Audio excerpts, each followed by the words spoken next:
Jó versus Satanás. Fato ou fake? É o tema do vídeo de hoje. Entretanto, antes, queridos, queridas, mais uma vez, sejam muito bem-vindos em nosso canal A Graça que Liberta. Você que pela primeira vez está nos assistindo, como eu sempre digo, abra as escrituras, porque é o que fazemos aqui, falamos dela, mas sem fantasiar. Não é o foco desse canal. Hoje nós vamos falar de Jó, um livro conhecido para quem lê ou não lê as escrituras. Por conta da tragédia que viveu nesta narrativa. E segundo a religião, tudo isso que Jó passou é atribuído a um ser chamado Satanás. Antes de nós lermos, existem duas linhas de raciocínio a respeito do tempo que foi escrito Jó. Uns dizem que foi escrito ou é o livro mais antigo das escrituras, e outros dizem que não, que foi Esdras que relatou. Nenhuma das duas narrativas tem uma base de um estudo seguro que realmente comprova tais teses. Eu fico com a de Esdras. Por quê? Simples. Segundo o que está relatando as escrituras, no capítulo de número 1, Jó, ele vivia num lugar chamado Uz, que é o mesmo lugar que vivia Abraão. Jó não fala de Abraão e Abraão não fala de Jó. Não é Deus de Jó, de Abraão, de Isaac e de Jacó. Não, é o Deus de Abraão, de Isaac e de Jacó. Nenhum dos dois narra nenhum acontecimento um do outro, mesmo com a devida importância que dentro das escrituras os dois têm. Nenhum judeu fala o Deus de Jó. Não, é o Deus de Abraão, de Isaac e de Jacó, devido à importância. Então, por conta disso, eu fico com a segunda tese. Mas você tem o direito de ficar também, acreditar, credibilizar que realmente é o livro mais antigo e não vai fazer diferença. Porque o ponto aqui na realidade é Satanás que surge nesse livro, porque o que mais estamos vendo são defensores que advogam a causa Satanás existe. E eu bato na tecla, queridos, só existe um Deus todo-poderoso, onipotente, onipresente, onisciente. Não existe um ser que frustra os planos, os projetos de Deus. Nenhum dos seus planos podem ser frustrados. Não tem esse ser que faça isso. Tudo, e tudo é tudo, tudo está no controle do Senhor. O fio de cabelo só cai se Ele permitir, a folha da árvore só cai se Ele permitir. Deus tem o controle de todas as coisas, mas a religião criou um ser que consegue se opor a Deus. E, na verdade, Satanás significa opositor, mas não como um ser místico. Capítulo 1, versículo de número 6. Certo dia, os anjos, isto é, os filhos de Deus, vieram apresentar-se perante Yahvé, o Senhor, e Satã, o acusador, aproximou-se também junto com eles. Já começa algo que não bate, querido. De forma racional não bate. Segundo você que é religioso, não é o que é passado, ensinado, instruído. Satanás foi um ser que quis tomar o lugar de Deus, foi lançado na terra e, abre parênteses, né? Tanto lugar, tantos planetas para lançar esse bicho ruim, lançar logo na terra que a gente está. Fecha esse parênteses. Mas lançaram Satanás na terra junto com a terça parte dos anjos que o seguia no céu. Aí todas as vezes que Deus vai se reunir com os seus filhos, quem vai junto? Satanás. Tem lógica isso? Seja racional. Há lógica nisso. Significa que você expulsa alguém da tua casa por algo que ele fez, e todas as vezes que você vai fazer um evento, quem vai estar junto com todo mundo? Esse que você expulsou. Não bate, meus amados. É só querer ser racional. Mas eu sei que não adianta para muitos. Eu quero trazer as 3 testemunhas. Eu vou trazer 3 servos, a mulher de Jó e o próprio Jó, revelando para você quem é o causador do que está acontecendo na própria vida do Jó. Vamos lá, vamos começar com os servos. O capítulo de número 14 e 15, eu quero ler com vocês. Um mensageiro chegou trazendo a seguinte notícia a Jó: eis que teus bois estavam lavrando a terra e as jumentas pastavam perto deles. Então, repentinamente surgiram os sabeus e os atacaram e os levaram. Não obstante, eles ainda mataram teus servos a fio da espada, e só eu consegui escapar para poder contar-lhe o que aconteceu. O primeiro servo de Jó está falando o seguinte: os teus bois estavam pastando, as tuas jumentas também. De repente surgiu os sabeus, querido. Era um povo, era o nome dado a um povo da época que Jó, segundo o historiador, viveu nesta terra. Não é Satanás, são pessoas que roubaram as jumentas e os bois de Jó. Por favor, segundo o que está escrito. Ah, mas Satanás entrou na vida. Você pode criar a fantasia que você quiser. Eu só leio o texto e não o fantasio.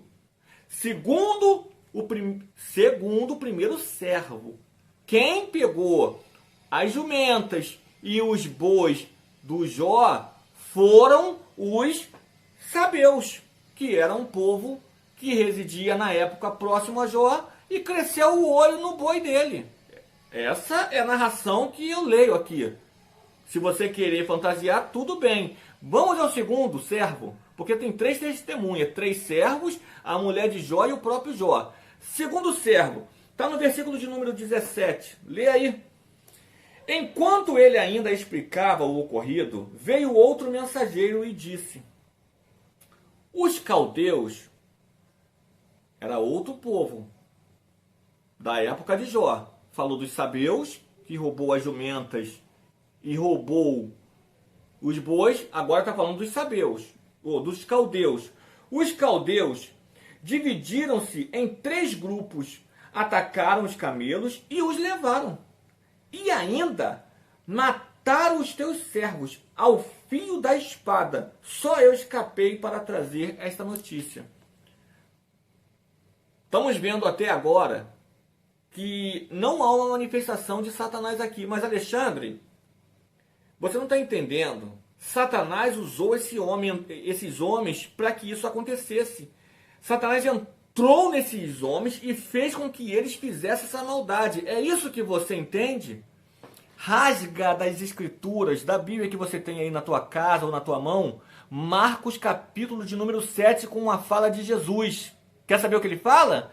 Ele diz que nada é igual a nada. Nada que entre em um homem pode torná-lo impuro.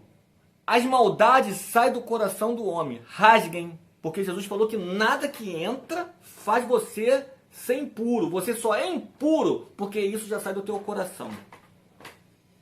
Não foi eu que falei, não. Marcos capítulo de número 7.